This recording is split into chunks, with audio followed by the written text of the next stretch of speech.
Friday challenge has finally showed up here a few days late, and I do apologize. We'll make sure everyone is on time from now on out here, as I just got back from a little bit of a trip. And we will start ourselves off with the submitter being Hashbrowns in the upper right-hand corner, playing as the red Protoss has submitted this game. Remember, the Friday challenge was you must expand one of your opponent's nearest 2 mineral fields and get at least 3 miners working, and this is our first submission, so we will start off with this one. I will announce the next Friday challenge at the end of each one of these casts that go up today. In the lower left-hand corner is the blue Terran being played by alleycat. Alleycat will be playing as the blue Terran. We'll speed this thing up until we get some action going here. Does look like Hashbrowns is going to plant that pylon down. Looks like he is going to wall off at the main ramp. They're not electing to wall off down here at the natural, apparently anyway, so far from what I can see here. Is Chrono boosting out those probes. Very all done there. Do have a supply depot finishing up for alleycat. He will stand there and admire his work for a little bit, at least facing the wrong direction. We'll now then turn around and go to the barracks, so we'll get off the standard wall of the supply depot, barracks, supply depot, and there we go. Hashbrowns is going to go to the scouting, is dropping down a forge. So yes, it does look like he is going to wall off the main base there. He'll get around the ramp here, get all the way over to the other end, but it has already been blocked off, so you will not get any information there. We do get a gas going down for alleycat at 2-minute 30-second mark. Taking a look at the APM, we are 25 to 23. Both these players are bronze, maybe shooting a little bit high on their APM right now, but fair enough. That is good enough for me, and does look like he is trying to determine where he wants to put that expansion here. He would be pretty ballsy if he wanted to put it right down here, but we'll soon find out what Hashbrowns is going to give us as a gift for the first submission of the first Friday challenge I have ever run here. Does look like Hashbrowns will have his probe stand around for a little bit, does get the cannon down, so is walling off right away. Probably a pretty good move when you are doing this type of challenges. Definitely make sure you are walled off at your main, because otherwise you could be in big trouble if your expansion near the opponent does get scouted fairly early. There we go. We'll take a look at the production tab bar, getting the orbital out with a second barracks on the field, and also getting a reactor as well. Very good choice. There's the Nexus, so he will choose to put it down here. Probably a very good map to do this challenge on, as you do get the second closest mineral patch being in a very nice location that does not get scouted all the time by your opponent. Is getting down the second pylon. Very good move. Never want to have our Toast's pylon sitting there, so you will get the second one down. Also giving his probe a little bit of a rest after each one of these. He seems to be the builder probe at the other end here.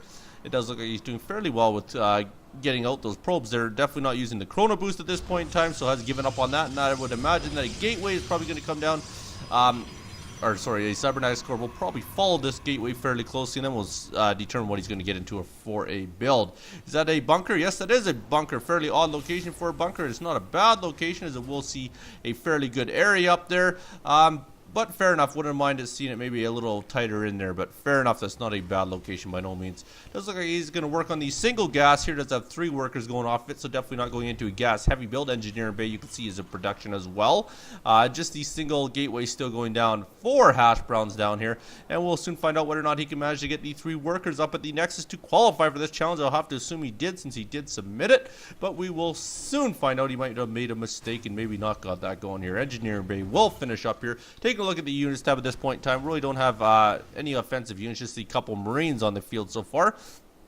Is getting 2 pylons, so maybe looking to cannon up around here just to make sure he is well protected. Is getting the workers out. This probe will stand around for a little bit here as the rest of the guys get to work. That will be the foreman probe there, with wearing his little white hard hat there. Very well done. And up here it does look like he has been scouted, so his opponent now realizes that there isn't a lot going on. He can see the 2 buildings here. Other than that, he knows that there is a forge up, so he knows his opponent is turtling up a bit. Is usually what you expect when you see the forge and you're not being cannon rushed. It's either going to be a forge fast expand, or it's just meaning your opponent's going to turtle up, maybe build a few cannons. So I'd imagine we're going to see a scan over here pretty darn quick, so he can kind of determine whether or not Hashbrowns has expanded into his natural, which of course will be dead wrong, and maybe that's where this challenge plays into your hands, is if your opponent is scouting you, he'll probably figure you got nothing going on, meanwhile you are sitting right beside him mining everything you can. Down here, he's going with the straight Marine build. He's going right for the upgrades, though, so that is very well done. If we look at the tech lab, he has not gotten any upgrades out of the tech lab. Let's look at our production tab here. We do have gateway technology coming up here, or warp gate technology, sorry. And we are getting turrets down as well. So he's building some turrets around the mineral line, maybe looking out for a Oracle harass, I would have to imagine here. If we take a look up here, he's 21 out of 24. Is starting to spend the chrono boost finally. Wouldn't mind seeing him spend it a little bit better than what he has been so far, but fair enough, he's not doing that bad of a job. Does have a fairly good saturation started over here. Is chrono boosting these guys out. Has 6 so far going there. So he's doing very well. Let's speed this up a little bit as we don't seem to have anything too interesting happening. Still going straight Marine.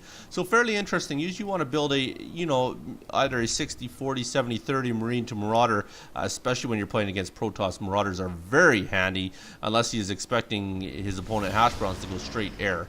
He is going into an observer, I would have to imagine. Yes, that is an observer he is chrono boosting out of there. So going to get some vision and find out what exactly his Terran opponent has chosen to do. Alright, getting a bunch more barracks out. So he's going to ride on 4 barracks. Is getting combat shield finally and a couple starports. So going 2 starports.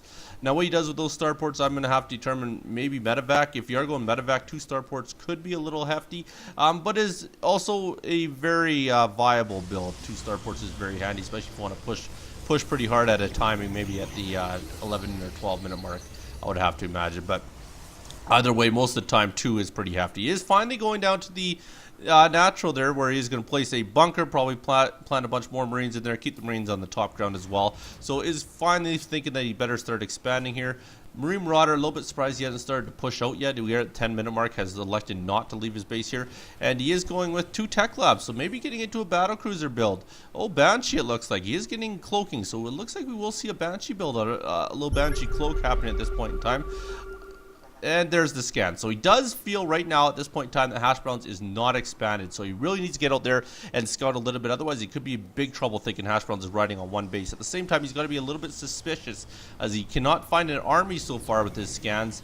And he hasn't really seen a whole lot of action. So usually if you're 1 basing, usually you're going to feel pressure by this point in time. So maybe the intel not seeing the expansion, the natural leads him to believe something fishy's going on.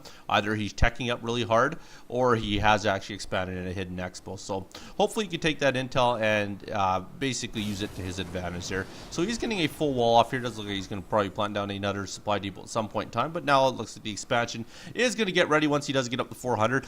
Does look like Hashbrowns is carrying a nice bankroll though, so it is riding a little bit higher on the minerals than I would like to see. Maybe drop down a few more production buildings. Let's see here, Twilight Council and a pylon, so might be looking to get into some Zealot legs or some Blink Stalkers. I do notice he is a little bit onto the Stalker count here. Take a look at our units tab. We do have the 5 Stalkers and the 1 Immortal. To the 2 Marauders, 14 Marines and 1 Siege Tank. Siege Tank, very good option there, so very smart getting into something different there. Do we have any Banshees currently coming out? There's the Banshees coming out, so we are going to start dropping the Banshees. Now, how many Banshees he's going to elect to get out before he's determines that he's going to attack here, we'll soon find out. So he is going out there. It does look like Hashbrowns in the meantime is getting good scouting off here. So has observers going everywhere, has scanned over here. So he's really fishing for that expansion at this point in time. He realized that the expansion is out there, but doesn't really know where to find it at this point in time. So probably thinking that it is hidden, but now we do have the natural going down as well. So 3rd base will go in the natural of Hashbrowns here. Here comes the Banshees. Banshees going to get across here. They're going to get in here. They're not going to do a whole lot of actions. There's nothing really in the natural. And if he does get up here, we have Stalkers waiting here, almost like Hashbrowns predicted this was going to happen here, as he does have them waiting right at the door here. But with the cloak, could be very interesting. Does have enough observers on the field to really get around that, though. So there we go. At 2 of them, observers can see them come in the base at this point in time. I imagine the observers will start to follow them pretty soon here, as he does not have anything in the base that's going to detect on that mineral line. So they're going to walk up here, and they're going to go right for the Stalkers. Don't know if that's the best of moves. Might have liked to see him get a few probe kills before electing to do so, but he's going to get in the mineral line now. I imagine we're going to get a observer out there pretty quick. There's the observer here. It'll come up here. These 3 Stalkers should be able to handle these cloak Banshees quite easily. Almost went the wrong way there. Might actually end up losing them all. Oh, well, this does look like the observer did fall behind by a little bit. We'll go right by cannon here. This could be a little bit of trouble here. We'll almost lose it, and doesn't quite. Just ends up saving it here. Now, I think he's probably going to drop out of the Banshee, because usually if Banshee fails the first time, you don't want to push that because it's not going to do you any good. Didn't expand in the meantime. He should have really did that attack and followed it up with an expansion at the same time there. But he's going to fall back with his Banshees there. And well out ahead is Hashbrowns here. Seems to be leading this quite well. It doesn't look like alleycat is really a very strong bronze player by no means, as he has made quite a few errors, and really when he is micro and he ain't macro, which is quite normal, but he is falling on the lower end of it from what I can see here. Finally, the expansion is going to go down here, but like I said, at this point in time, Hashbrowns is so far out ahead that it might just be, it might not be possible for alleycat to come back here, as you wouldn't imagine. And look at the army built up there. If we take a look at the army count, we have 6 Zealots, 2 Immortals, 12 Stalkers, 2 Warp Prisms. Still haven't seen anything out of the Warp Prisms as of yet. 6 Sentries and the 1 Mothership Core. To the 3 Banshees, 2 Tanks, 3 Marauders, and 17 Marines. So here we go. We are finally going to get the Warp Prism going across the map here. Warp Prism, I would have to imagine, is probably going to drop into the main, or maybe look to go for the natural right away here. Does he have anything that he could actually get any Darkies? No, we did not go Dark Shrine, so probably just going to drop in 4 Zealots or so, or maybe we'll just sit up here, warp in some units, and load them into it. We'll soon find out what he chooses to do with that Warp Prism. Warp Prism does finally stop down there, does get some cannons up around his mineral line down the expansion, which is a fairly smart move knowing that the Banshees were on the field. Not such a bad move there by Hashbrowns here. If we speed this up one more time here until we get going here, we do have the Observer getting in there, so he is getting an idea where everything is before he elects to launch these Warp Prisms into that base here. Does get fired at by one of the turrets here, realizing that there's not a lot of turrets. They're all really just around the mineral line, so if you did want to drop on the outside or something, you could definitely elect to do so. Does get another scan off there. Let's take a look at where, yes, he is scanning. So he does see that the natural is down. So at this point in time, you would think he wants to push, thinking that maybe he's ahead, or at least even, not realizing that we do have 3 bases down here. So realistically, Hashbrowns is well out ahead, but alleycat doesn't actually know that. So alleycat is going to sit down there. Did look like he was going to move out, but looks like he's going to sit back for a little bit. Having Cloaked Banshees in your attacking army might not be a bad idea, because sometimes the opponent doesn't notice you have cloaked units when it comes down to a big attack there. But it does look like he really did get this all saturated out here. A lot going on over there. If you take a look at the income tab, he should be well ahead. Yes, he is. Wow. Over 1,000. Just about 1,000 minerals and about 250 gas. So he's doing very well for himself so far here. Finally, alleycat is electing to move out here, slowly getting across the map. Maybe needs a little bit heftier of a medevac and Marine Marauder type count there, but he's going to try this. 18 minutes in, realistically, you can't imagine that this army is going to do a whole lot, as both sides should have a fairly decent army at the 18-minute mark. Unfortunately, alleycat is a little bit behind, but he's going to push anyways, and we'll soon find out what's going to happen with that. He's going to sit back just for a little bit there. Hashbrown's content on just sitting in his base, which is a little bit surprising, knowing that he's pretty near saturated out 3 entire bases. You would think he would have a little bit more pressure. There's the Observer's going to find that army, so he knows exactly where he is. I would have to imagine he's going to start following that army, or maybe he'll just sit back. But either way, he does know that the army's coming. The army, I believe, did see the Observers, so they're trying to get out of there at this point in time. They're going to move right into the base of Hashbrowns right here, which will be a little bit of trouble, as Hashbrowns has got his army right down low ground, has the Immortals in the army. He's going to go up here. He sees there's no expansion there, so really only thinks Hashbrowns is sitting on 2 bases, maybe looking for a 2-pronged attack, as he has now cloaked them. They're going to walk right into the cannons. I don't know how he didn't remember cannons were there, but apparently he wants to take down a gateway first before he does so, maybe trying to distract Hashbrowns. We're soon going to find out if Hashbrowns bites on that. He doesn't move at all, so really didn't distract Hashbrowns at all. Here, imagine we're going to get sieged up here. Needs to siege up on time, otherwise he will lose those tanks. Those tanks might be his only savior. They do start to get sieged up there. Will it be enough? I don't think so. Looks like there might be just too much power here, but we'll soon find out. He is doing a pretty good push. There's the force field, so very, very helpful on the force field there. Does have...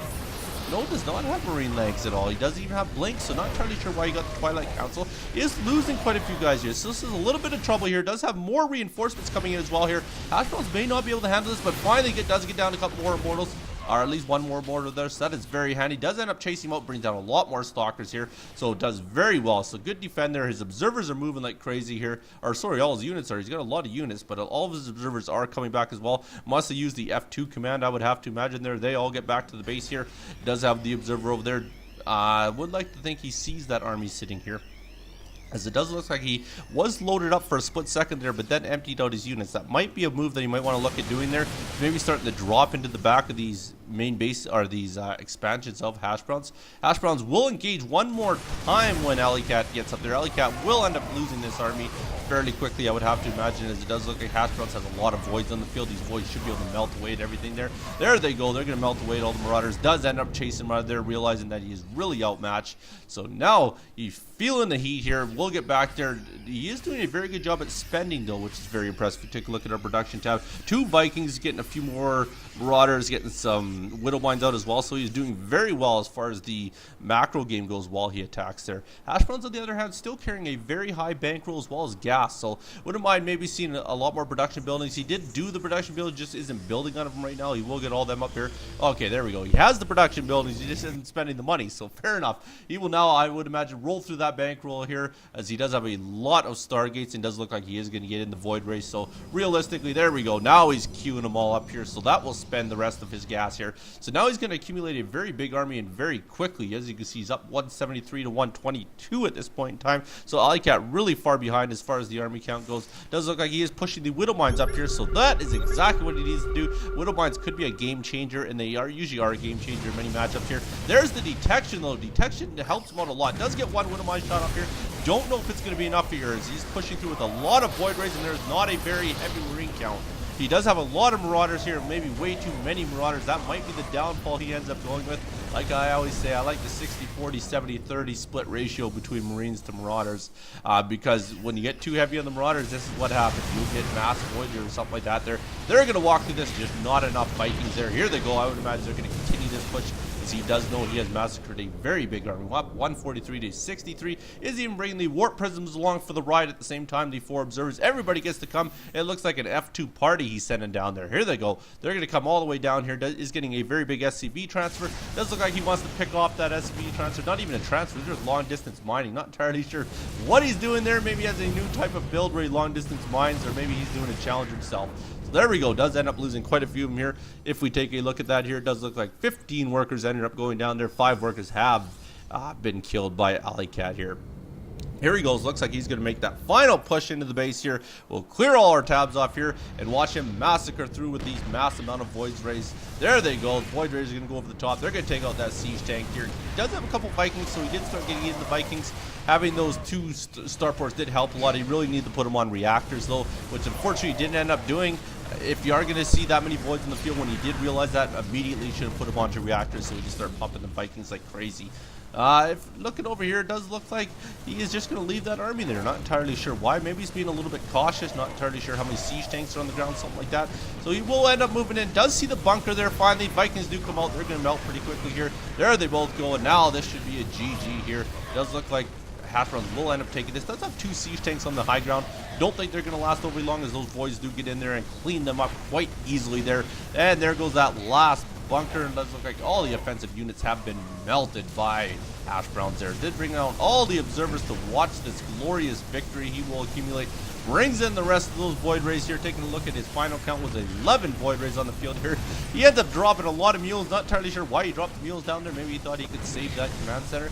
Either way, he does end up losing. So my condolences to alleycats. My congrats to Hashbrowns. And I will leave you with this. One more challenge will come next week. And it is actually going to be one I sat down for a while about and thought of one I've never seen before, which basically the build is going to be all you could build is the specialty units of each team. So if you're Terran, you're going Ghost/Raven.